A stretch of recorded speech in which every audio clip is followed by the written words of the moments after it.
We're sitting on the couch. I actually had no idea what we were watching because like the craziest stuff happened in that game. But one thing that definitely did stand out in that series, that if Crank is able to stabilize, if Crank goes up to 3 bases or perhaps even 4 or 5, he's going to be a pain in the ass to deal with, because he stands zealots everywhere. He's just all over the map, has spiners everywhere, and his high Templar control band, no matter how many goes you have, it's going to be hard to snipe them all because they literally surround you.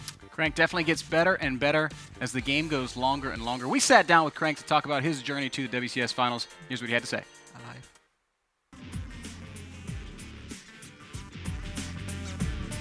커뮤니케이션이 너무 원활하고요. 일단 선수들이 성적을 낼 수 있게 환경을 가장 잘 제공해 주는 것 같아요. 이때까지 제가 있어 왔던 팀들 중에서는. 아무래도 딴 건 모르겠고 그냥 커뮤니케이션이 너무 원활해서 오히려 어떻게 보면 저기 갑이고 저희가 어린 관계인데, 일단 저희를 많이 배려해 주는 부분이 가장 좋은 것 같아요. 질문이 뭐였지? 최근에 제가 GSTL에서 좀 에이스 역할을 많이 했는데, 나중에 팀원들이 말해주더라고요. 재원이 형이 이제 이렇게 막중한 임무를 맡게 될 날이 올 줄이야, 이런 말을 하길래 그때 내가 많이 성장했구나 이런 걸 느껴서요. 요즘이 가장 제가 성적이 잘 나오다 보니까 아무래도 예전보다는 요즘 생각밖에 잘 안 드는 것 같아요. 그래서 딱히 옛날 기억보다는 지금 잘하고 있는 것밖에 생각이 안 나요.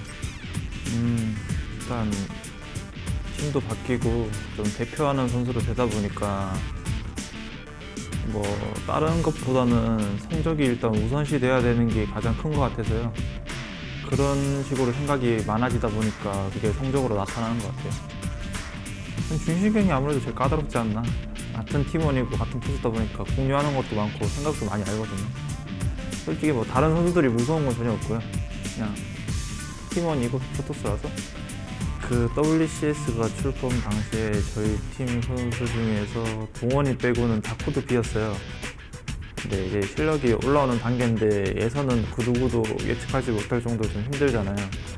그런 와중에 한국 빼고는 미국이랑 유럽은 선수들이 인바이트 플레이어 말고는 동일 선상에서 출발할 수 있다는 얘기를 듣고 한번 처음부터 시작해보고 싶었어요. 그러니까 위에 올라가 있는 선수들 말고 맨 밑에서부터 어디까지 올라갈 수 있나. 그렇게 해서 한국보다는 다른 지역으로 나가려고 했고요. 저희는 아무래도 미국 팀이다 보니까 유럽보다는 미국을 선택하게 됐죠. 요즘에는 저거전이 조금 잘 되더라고요. 근데 뭐 해법을 딱히 찾은 건 아니고, 뭐 그렇다고 100판 하면 다 이길 수 있을 정도의 자신감보다는 그냥 왠지 하면 이기겠다는 그런 감 있잖아요. 그런 게 요즘 많이 느껴져서 좀 자신이 있어요. 조금 지금 겉으로 보이는 성적이 옛날보다 잘 나와서 그런지 좀 팀에서건 다른 주위 사람들이고 기대하는 게 조금 있더라고요. 근데 그것보다는 아무래도 다른 선수들도 자신에 대한 자신감이 다 있잖아요, 다들. 그래서. That was an awesome look at Crank and his journey here to the WCS Season 1 Finals. I certainly enjoyed it, and I really and truly hope that all of you guys at home, around the world, and at BarCrafts enjoyed it too. Speaking of BarCrafts, Kev, there is one that is near and dear to our hearts that we're about to check in with. One that we went to several times.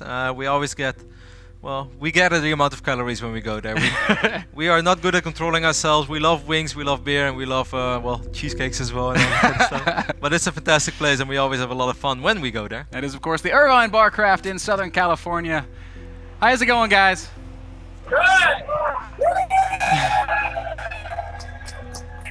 I think the Irvine BarCraft, in my opinion, or the Southern California BarCraft scene, one of the most active and awesome in all of the world, I dare say.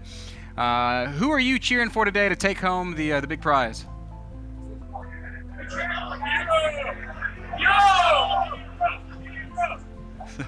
A lot of Hero fans at the Irvine BarCraft. One of my favorite things about visiting these guys whenever we go down is they always give away so much cool stuff. Last time they gave away like a Viking helmet or something ridiculous. I actually won the Jim Rainey USB tag over there. Thank you very much, Cable. That was awesome. Still use it.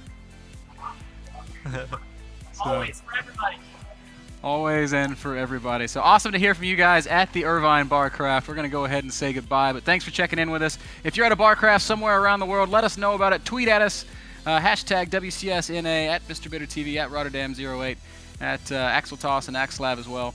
And just let us know what's going on. I think it is about time, Kev. I think it is time. I think it's time for some more StarCraft. This is going to be the final quarterfinal. And of course, guys, if you guys are worried about the guys who lose and be like, oh man, that's so sad for them. I love these intros, by the way. How awesome is that? I must say, Alive looks pretty confident. I think later on this tournament we have a cool interview with Alive as well. He's just happy to be standing there. Yeah. He's just all smiles. He's in general a very happy guy. Well, I think ever since he met Toto Biscuit, he's become a very happy guy. I think I would be happy too if I was getting the treatment that Jenna and Toto Biscuit seem to be giving those guys. Taking good care of their players there are the Axiom owners. As we jump into our first game between Crank and Alive, it's going to be on Neo Planet S. And here we go, spawning in the bottom left-hand corner of Neo Planet S. The red Protoss player, it is Axiom Crank. Happy little guy. No smiles right there, though. He's all business right now. With that New York City skyline behind him. His opponent up in the top right-hand corner of Neo Planet S. The blue Terran player representing the evil geniuses. It is Alive. EG Alive raid call. Alive knows what it is, man, to win a major tournament in the United States. He has done it before. It's a little while ago, though, but back then, during IPL 4, Alive looked close to untouchable. He had that fantastic finals back then, which was against Squirtle, which I think went all the way to the final game, but eventually Alive was able to close it out. After that, as you pointed out, when he joined Fnatic, well, that was Fnatic as well. He won the tournament on the Fnatic, but after that, it was a little silent around Alive for a little while. But ever since he joined AG, we see a lot more from him in the Pro League as well. And of course, he's having a rough time in Pro League, like almost everybody, unless your name is Innovation or Rain or something like that. but he's holding his ground slowly but steady. Definitely won a couple of games, and that's an achievement on its own. Absolutely. And I think the real key here is that under the leadership of Coach Park, he has sort of re-established himself as a big contender. There have been murmurs that the guys in the Fnatic house in Korea weren't as focused as perhaps they should have been. And Coach Park, as we know, no, you don't mess around with Coach Park. You don't mess around with Coach Park. I'm afraid of Coach Park, and I'm not even on the team. I heard Coach Park was somewhere here in New York, but I'm afraid to meet him because his icy stare might freeze my heart. It will go right through me. We actually see Alive opening up with a gas, by the way. He's going to drop the refinery, so we might just see a good old Reaper opening from Alive, and after that we're going to see a command set go down, unless he's actually mining a lot of gas, so it might just be a quick factory as well, so we're going to perhaps see him drop a couple of Widow Mines early on, so it's going to be a very aggressive Alive, I think, in game number 1, because I think the way this SCV is heading out, Ben, that he's even going to proxy a factory, maybe even the starport. Well, we are going to get that first Reaper, but like you said, that SCV looks like he's up to no good, making his way down to the third or perhaps fourth expansion of Crank, and what is he going to do? Now in the game, one of the games that Crank played against the SCC, which was on Neo Planet S as well, he had a horrible start. He didn't take his natural like a good 5-10 minutes into the game, but what he did do is he followed up with an Stargate, and his Oracle eventually killed a lot of SCVs, which kind of evened things out a little bit. That was still sort of an impossible game to win for Crank. He managed to pull through. This game, however, Ben, I feel that he just wants to go for one gate fast expand, as you can see the probe heading out as well. He saved up a lot of minerals, and what Crank often does is he goes one gate, Robo, and then double Forge, and if you do something like that and you play against someone who opens as aggressively as Alive, it's going to be very tough, man, because you barely have any units and you're going to have to deal with an insane amount of aggression. Doesn't even have a Stalker, isn't even building a Stalker, as this Reaper's going to make his way up into the main base. Now, probes will give chase. It does take a little while for a Reaper to kill a probe, but it also takes forever for anything Protoss to catch a Reaper. Yep. With the units that Crank has right now, he should never be able to catch his Reaper, but what he will be able to do is just usher it out a little bit and buy some time for that Stalker. Right now, Ben, I'm also curious to see how Crank is going to follow it up. Alive's actually going to make Widow Mines already in the factory. I guess he's just going to rally them into the natural and hope that he can somehow get a Widow Mine near the natural mineral line.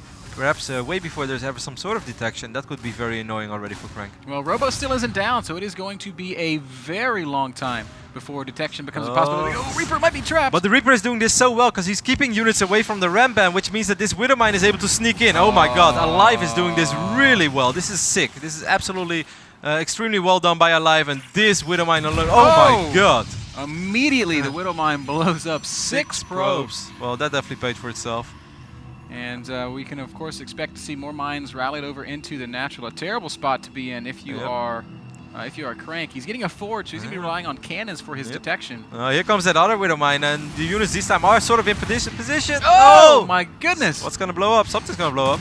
The Stalker it is. Stalker. That actually really hurts Crank as well, because that means that he's even less damage to push out the next Widow Mine. And the mine in the main base is going to continue to do damage and deny mining. Only 4 probes on minerals in the main right now. Terrible spot to be in if you are Crank. If we look at the income tab, we can see he's down to 22 probes against 25 as Alive is expanding. But the worst thing is that this is far from over. These Widow Mines are still going to be there. This next Widow Mine, there's not that much DPS right now in the army of Crank. Force Field goes down. Oh! Okay, he will be able to get it. Get killed. Imagine, Kev, imagine if Alive had made a single siege tank. Widow Mine in the main. Are you really going to go on about that? No, that's all I'm going to say. Ben, this is not even TVZ. It doesn't matter. We can talk about that later on. Mr. Bitter has a small obsession with a certain build he thinks is going to be amazing.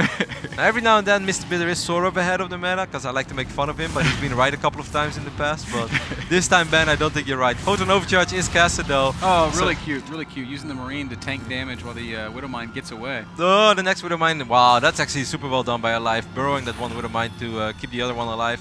Is the one in the main base still alive? No, I think that one got out as well. But God, this has been so extremely good for Alive. Some people might say like, well, it's 29 pros against 29 SCVs. That's sort of okay. But what you shouldn't forget, there's no follow-up tech at all for Crank. There's not a crazy amount of workers.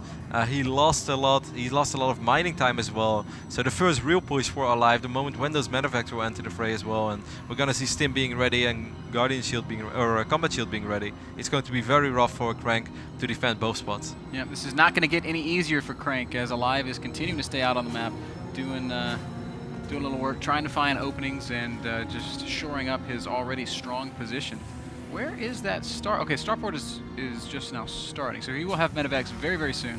I saw the hologram of that factory. I was like, is he just now starting his factory? No, of course not. He's just floating back the factory that he proxied. And this is going to be a real rough, man. What you could potentially say is like, hey, with Photon Overcharge, he might be quite okay for a little while, but he's going to be on 2 bases for so long that I think if I was alive... oh, those force fields are actually extremely good. Photon Overcharge should be casted though, because he doesn't have that much DPS, but he will be able to pick off most of these Marines, if not all of them. A couple of sentries getting picked off, a couple of gateway units getting picked off, but a lot of these Marines are going to get picked off, and that is going to affect Alive's ability to control the map as he scans and kills the Observer. A bigger deal than you might realize, as it means those Widow Mines will continue to be a big nuisance for Crank. And not just that, Crank also doesn't really know exactly when the medevacs will join the field, because that's normally something you see with your first observers. You can keep track of the factory timing. Right now he has no idea if Alive is going triple orbital, if he's like super far economically behind, or if this actually gonna have to worry about some serious aggression from Alive real soon, which is actually the case. That's right, Alive out on the map with those first couple of medevacs, and about to be looking for opportunities to capitalize on his position. Marines and Marauders just sort of poking at the front, trying to pull that army, I guess, down the ramp. He picked up those 2 Widow Mines as well. Those are in the medevac right now. The medevac heading over to the main base. Yes, there is a cannon, but that cannon is still a little bit out of position, so these Widow Mines could still be pretty damn annoying. Oh, and one of them will bury it. Oh, and the second Widow Mine is going back to the back of the natural, so even though there is some detection in range of that first Widow Mine. Okay, actually, well handled by Crank. He's not going to lose anything here. You would say that one of those probes should definitely be in range. You would have thought so. Yeah. What happens sometimes is that the Widow Mine goes off and then the probes dives into the simulator and 0 damage has been done. Inactive probes, they do get put back to work finally.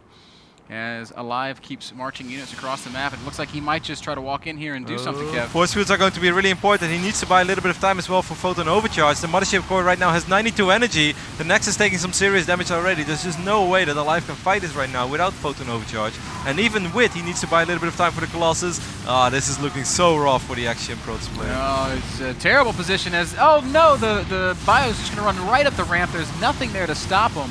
And... there's a name for that pylon, Kev, as it goes down. Unpowering, gateways, robos, robotics bay, and even the Twilight Council in the Forge. Everything unpowered. Alive doing huge damage with his Marines and Marauders here.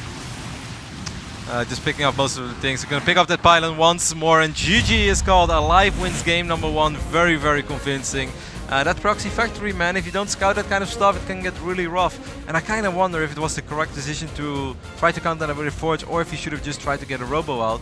Because what you can do in situations like this, now of course I am not in a position to give Crank advice, but what you sometimes see people do is like, okay, you know what, I'm just only going to worry about my main for now.